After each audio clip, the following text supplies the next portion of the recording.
जी, हम बात कर रहे थे regarding the structure of virus, ठीक है। और मैंने आप लोगों को भी कहा था कि वायरस जो है वो सेवरल शेप्स का हो सकता है, ठीक है।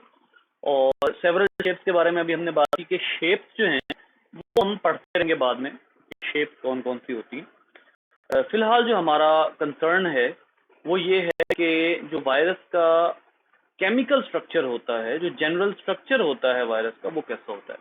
बेटा, जो वायरस होता है वो एक खास किस्म के कोट पर मुश्तमिल होता है और इस कोट को हम कहते हैं, इस कोट का नाम होता है कैप्सिड।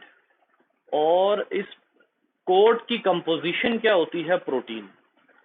हर वायरस का कोट लाजमी है। वायरस बगैर कोट के, बगैर प्रोटीन कोट के कोई वायरस नहीं होता, ठीक है। ये बात अंडरस्टूड है। कोई भी ऐसा वायरस नहीं है जो प्रोटीन कोट के बगैर, सबसे पहली बात।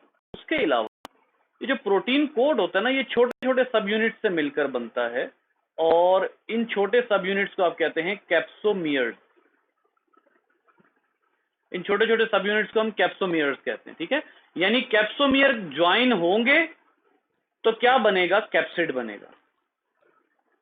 प्रोटीन कोड है, प्रोटीन कोड छोटे छोटे यूनिट्स में जो है वो छोटे छोटे प्रोटीन कैप्सोमियर्स जो हैं वो मिलते हैं, ये कोट बनाते हैं और ये जो पूरा कोट है उस कोट को हम नाम देते हैं कैप्सिड का और इसके जो छोटे छोटे सब यूनिट होते हैं उसको नाम देते हैं हम कैप्सोमियर्स का, ठीक है। याद रखिए, मैंने आपको जिस तरह अभी कहा कि ये जो कैप्सोमियर्स हैं ये कैप्सिड बनाते हैं। याद रखिए, number of capsomeres depend on quote. Number of capsomeres depend on quote. मतलब क्या है इसका? कि जैसा कोट होगा उतने ही नंबर ऑफ कैप्सोमियर्स होंगे। मतलब कि अगर कोट बड़ा है, अगर वायरस बड़ा है, अगर कोट कॉम्प्लेक्स है, तो कैप्सोमियर्स भी उतने ही होंगे, ठीक है। जैसे आप लोगों की बुक में यहां पर एग्जांपल दी हुई है, ये देखिएगा गौर से। वो कहता है कि जी, फॉर एग्जांपल यहां से देखिए, 162 capsomeres are present in herpes virus and 252 in the capsid of adeno virus. आप देख लीजिए, कैप्सिड हर वायरस का चेंज होता है। कैप्सिड क्या है? प्रोटीन कोट है। कैप्सिड हर वायरस का चेंज होता है, ठीक है। और जैसे जैसे कैप्सिड चेंज होता है उसके कैप्सोमियर्स यानी नंबर ऑफ स्मॉलर सब यूनिट्स भी चेंज होते जाते हैं। एक तरफ 162 है, दूसरी तरफ 252 है। बेटा, ये बात समझ क्लियर है? ये जो है वो बहुत बुनियादी बात है कि एक तो कैप्सिड बड़ा छोटा हो सकता है, वायरस टू वायरस डिपेंड करता है। कैप्सिड बड़ा छोटा होने के साथ साथ उसके जो सब यूनिट हैं वो भी चेंज होते रहेंगे। ज्यादा कैप्सोमियर्स भी हो सकते हैं, कम कैप्सोमियर्स भी हो सकते हैं। इसके बाद ये जितने भी वायरस होते हैं उनके पास एक अदद जेनेटिक मटेरियल होता है, एक अदद न्यूक्लिक एसिड होना लाजमी है जिसके जरिए ये अपनी कॉपीज बनाएंगे। न्यूक्लिक एसिड होना लाजमी है, ठीक है। अब ये जो न्यूक्लिक एसिड है ये डिफरेंट तरह का हो सकता है। जैसे कुछ वायरस ऐसे होते हैं जिनमें डबल स्ट्रैंडेड डीएनए मौजूद होता है। जाहिर है न्यूक्लिक एसिड दो तरह के होते हैं ना, न्यूक्लिक एसिड दो तरह के होते हैं, डीएनए होता है और एक आरएनए होता है। न्यूक्लिक एसिड दो तरह के होते हैं। तो कुछ वायरस होते हैं जिनका जो न्यूक्लिक एसिड होता है यानी जिनका जो जेनेटिक मटेरियल, याद रखिए ये जेनेटिक मटेरियल भी कहलाएगा। कुछ वायरस होते हैं जिनका जेनेटिक मटेरियल जो है वो डबल स्ट्रैंडेड डीएनए होता है। कुछ वायरस होते हैं जिनका genetic material single stranded DNA भी होता है। कुछ वायरस होते हैं जिनका genetic material double stranded RNA भी होता है और कुछ ऐसे होते हैं जिनका genetic material single stranded RNA भी होता है। मतलब कहने से मुराद क्या है कि जेनेटिक मटेरियल या डीएनए होगा या आरएनए होगा। डिपेंड करता है, वो double stranded DNA single stranded DNA भी हो सकता है और वो double stranded RNA single stranded RNA भी हो सकता है, लेकिन जेनेटिक मटेरियल होना लाजमी है। समझ में आ रही बात? जेनेटिक मटेरियल होना लाजमी है, चाहे वो डीएनए हो, चाहे वो आरएनए हो, चाहे वो डबल स्ट्रैंडेड डीएनए हो, चाहे वो सिंगल स्ट्रैंडेड डीएनए हो, चाहे वो डबल स्ट्रैंडेड आरएनए हो, चाहे वो सिंगल स्ट्रैंडेड आरएनए हो, जेनेटिक मटेरियल होना हर वायरस में लाजमी। ठीक है। अच्छा, इसके साथ साथ और मौजूद है, आइए अब इसको डिस्कस करते हैं। और बेटा वायरस में यहां पर मौजूद हैं वायरस के एंजाइम। याद रखिए वायरस के पास एंजाइम्स भी मौजूद होते हैं। मतलब वायरस जो है वो सिर्फ डीएनए नहीं लेकर आता, बल्कि थोड़े बहुत हथियार इसके पास मौजूद होते हैं, एंजाइम्स इसके पास मौजूद हैं, और ये इन एंजाइम्स के जरिए इन्फेक्शन कॉज करता है। ठीक है, इन एंजाइम्स के जरिए इन्फेक्शन कॉज करता है। ये बाद में पढ़ेंगे कि ये इन्फेक्शन कैसे कॉज करता है। जी बेटा, यहां तक क्लियर है? कैप्सिड और कैप्सोमियर समझ आ गए?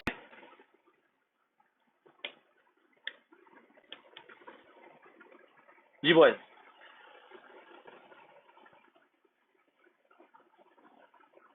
अच्छा जी, इसके बाद आइए, कासिम किधर चला गया? कासिम सुन रहे हो कि कोई नहीं? समझ आ रही है ना?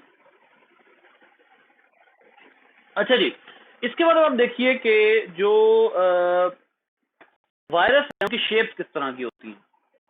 अच्छा, उसके बाद जो है वो यहाँ पर एक बात भूल गया, मैं आपको क्या कहा था अभी थोड़ी देर पहले? मैंने आपको कहा था कि हर वायरस का क्या जरूरी है? प्रोटीन कोट लाजमी है।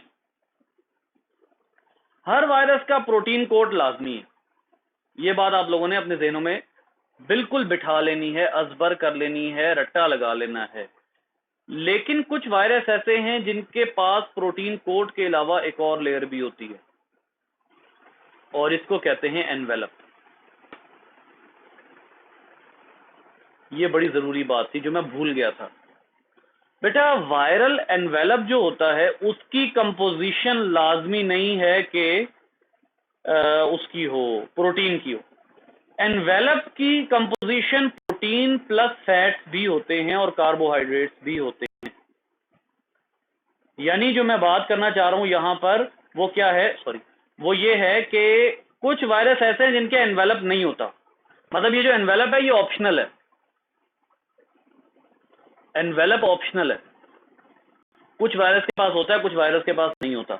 लेकिन अगर एनवेलप मौजूद है तो वो एनवेलप सिर्फ प्रोटीन का नहीं होता।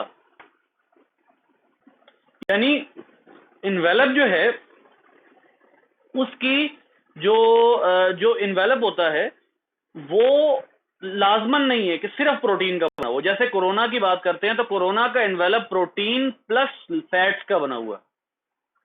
ठीक है। लेकिन जो कैप्सिड है, जो वायरस का कैप्सिड है, जो वायरस का कोट है, जो वायरस की आउटर लेयर है एनवेलप के अंदर, ये देखिए एनवेलप के अंदर जो वायरस का कैप्सिड है ना, ये कैप्सिड, ये लाजमन प्रोटीन का। तो ये जो ब्लैक लेयर मैंने बनाई है ये प्रोटीन की है, और जो ब्लूइश मैंने बनाई है वो फैट्स, प्रोटीन्स और कार्ब्स की भी हो सकती है। क्यों? जो ब्लैक लेयर है वो वायरस का एसेंशियल प्रोटीन कोट है जो 100% वायरसेस में मौजूद है, हर वायरस में होना लाजमी है। प्रोटीन कोट हर वायरस में होता है। मैंने क्या कहा? एनवेलप हर वायरस में नहीं होता। और इसी तरीके से प्रोटीन कोट हमेशा प्रोटीन का बना होगा, प्रोटीन कोट का नाम कैप्सिड होगा, और ये छोटे सब यूनिट से मिलकर बना होगा जिनको आप कैप्सोमियर्स कहते हैं। एनवेलप जो है वो प्रोटीन, कार्ब्स और फैट्स किसी से भी बना हो सकता है, जिस तरह मैंने आपको बताया कि कोरोना का एनवेलप प्रोटीन और फैट्स का बना हुआ है। ठीक है। सो अब इसके बाद आइए, ये तो डिस्कशन हो गई कि जो वायरस का आउटर स्ट्रक्चर है वो कैसा है। यहां पर ये एनवेलप का जिक्र इन्होंने आप लोगों की बुक में किया हुआ है। Non enveloped virus are known as naked virions. Naked virions मतलब जिनके पास नहीं होता एनवेलप, उनको नेकेड कहते हैं। अच्छा, इसके बाद आइए, ये वायरस की शेप्स बनी हुई है, देखें। Vaccinia virus, paramyxo virus, herpes virus, ओएफ वायरस, रेब्डो वायरस, ये वो है रेबीज कॉज करता है। ठीक है। इसी तरीके से ये जो है वो बैक्टीरिया, ये बैक्टीरिया को किल करता है। जी बेटा, किसी का कोई सवाल है?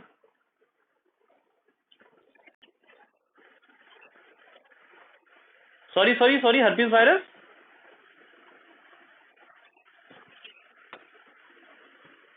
बेटा हर्पिस एक बहुत बड़ी फैमिली है डिजीजेस की, ठीक है।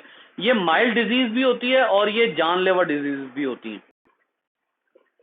हर्पिस की जो डिजीज है ना, ये जानलेवा डिजीज भी होती है और माइल्ड डिजीज भी होती है, ठीक है। तो ये वायरस पर डिपेंड करता है। याद रखिए, हमेशा एनवेलप्ड वायरस ज्यादा लीथल होता है। तकरीबन हर दफा एनवेलप्ड वायरस ही ज्यादा लीथल होता है। मैंने आपको अभी क्या बताया, कोरोना में एनवेलप है या नहीं है?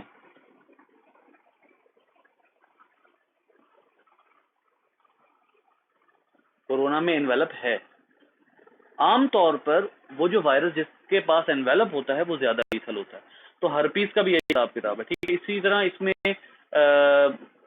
ये जो है ये अच्छा अच्छा अच्छा अच्छा, ये टी इवन कोलीफेज है, ठीक है। ये बैक्टीरिया के इन्फेक्शन कॉज करता है। टेल्ड फेज, ये भी इन्फ्लुएंजा वायरस देख लीजिए, ठीक है। इसके पास भी एनवेलप है। ये भी मुसीबत खाना, बहुत बड़ी टेंशन है। और इस वक्त अमेरिका में सबसे ज्यादा लोग जो हैं वो इन्फ्लुएंजा से बीमार हुए हैं।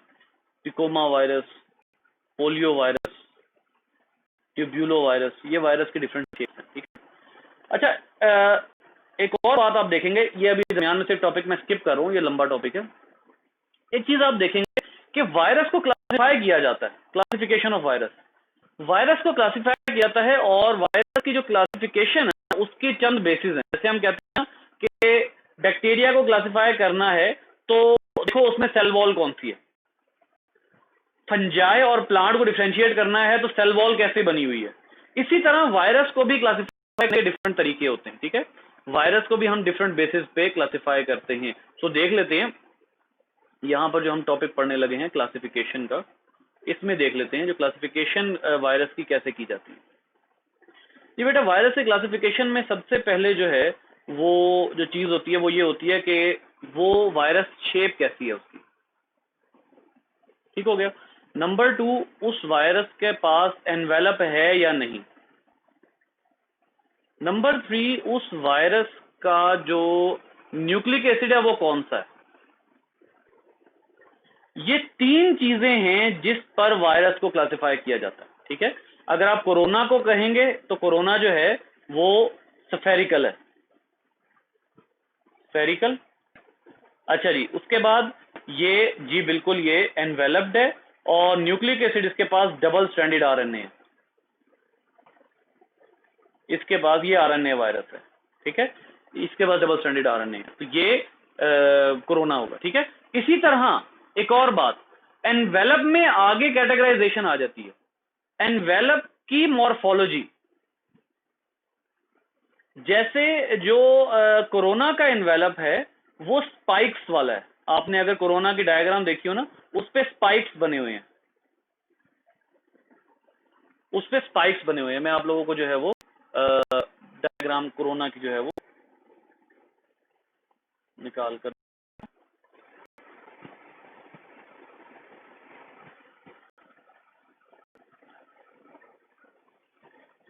ये देखिए,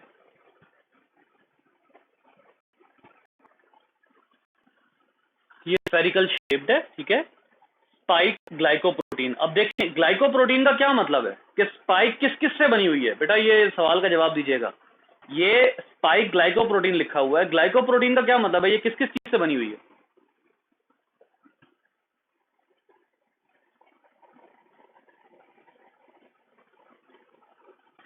जी बॉयज,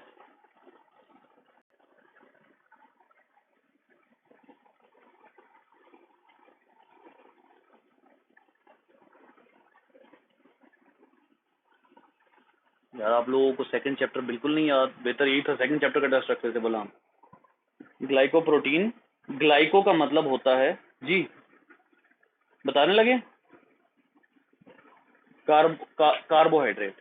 ग्लाइको का हमेशा मतलब, जी हाँ, नहीं नहीं नहीं, वो नहीं, ग्लाइकोलिसिस। आप लोगों ने एक वर्ड पढ़ा हुआ है ग्लाइकोलिसिस। आपको क्या पढ़ाया जाता है कि ग्लाइकोलिसिस का मतलब है ब्रेक डाउन ऑफ ग्लूकोज, और आपको यह पढ़ाया जाता है कि ग्लाइको का मतलब ग्लूकोज है। टोटल गलत, रॉन्ग, ब्लंडर। ग्लाइको का मतलब ग्लूकोज नहीं है, ग्लाइको का मतलब कार्बोहाइड्रेट। Glyco means carbohydrate. इसका क्या मतलब हुआ कि जो ग्लाइको है वो कार्बोहाइड्रेट, और वहां क्या लिखा हुआ है, ग्लाइकोप्रोटीन। तो इसका मतलब है ये स्पाइक्स बनी हुई है ग्लाइकोप्रोटीन, ये अंदर आरएनए है। और ये अब मुझे नहीं जो है वो पता, ये वाला यहाँ पर वो क्या बता रहा है, कौन सा आरएनए है ये, एनवेलप आरएनए, मेरा ख्याल है ये सिंगल स्ट्रैंडेड आरएनए है शायद ना, ये भी लिख लेते हैं, ठीक है। तो ये आपके सामने एनवेलप की शेप आपके सामने आ गई, हीमाग्लूटिन एस्टेरेज डाइमर, ये यहाँ पर इसके ऊपर वो लगे हुए हैं, ठीक है।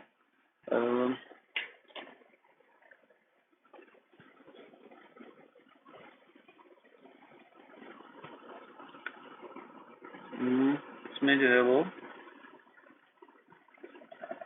हाँ ये लिखा हुआ है सिंगल स्ट्रैंडेड आरएनए, ठीक है ठीक है, माय मिस्टेक, वहां पर मैं आप लोगों को डबल स्ट्रैंडेड बता गया, सिंगल। सो जो भी है, अब आप लोगों के सामने एक बात ये पता लग गई कि ये जो इसकी क्लासिफिकेशन है उसमें जो है न्यूक्लिक एसिड वो बड़ा मैटर करता है। तो ये तीनों जो हैं, ये तीनों चारों क्वालिटीज ये आपको क्या बता रही हैं, ये तीनों चारों क्वालिटीज आपको बता रही हैं कि these qualities belong to corona, ठीक हो गया। सो ये जो है वो क्लासिफिकेशन की बुनियाद होती है, वायरस को इस तरह क्लासिफाई किया जाता है। बेटा यहाँ से बड़े शॉर्ट क्वेश्चंस आते हैं, ठीक है, काफी ज्यादा शॉर्ट क्वेश्चंस यहाँ से आते हैं, शेप कैसी है और फलां कैसा है। और उसके बाद ये जो सम वायरल डिजीज वाला टॉपिक है जो हम कल पढ़ेंगे, इसमें से भी आपको बाज़ औक़ात आ जाता है कि फलां वायरस की शेप कैसी है, फलां वायरस एनवेलप्ड है या नहीं है, फलां वायरस में डीएनए है या आरएनए है, ये सारा कुछ जो है ये आपसे एमसीक्यूज में पूछा जाता है।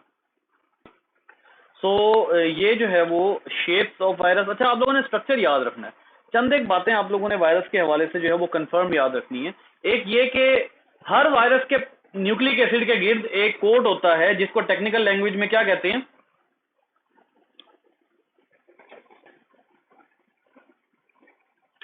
टेक्निकल लैंग्वेज में क्या कहते हैं,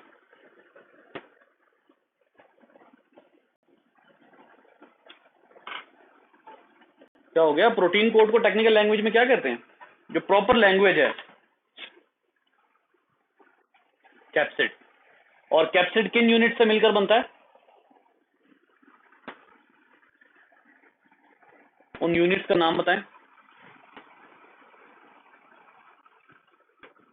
कैप्सोमियर्स, ठीक है, कैप्सोमियर्स से मिलकर बनता है। कैप्सोमियर्स की तादाद डिफरेंट हो सकती है, छोटे छोटे यूनिट्स की तादाद डिफरेंट हो सकती है।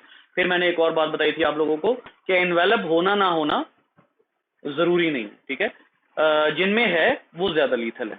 फिर शेप्स हमने डिस्कस की कि कैसी कैसी शेप होती है। फिर हमने ये बात डिस्कस की कि वायरस की शेप की बुनियाद पर क्लासिफिकेशन की जाती है, शेप, न्यूक्लिक एसिड और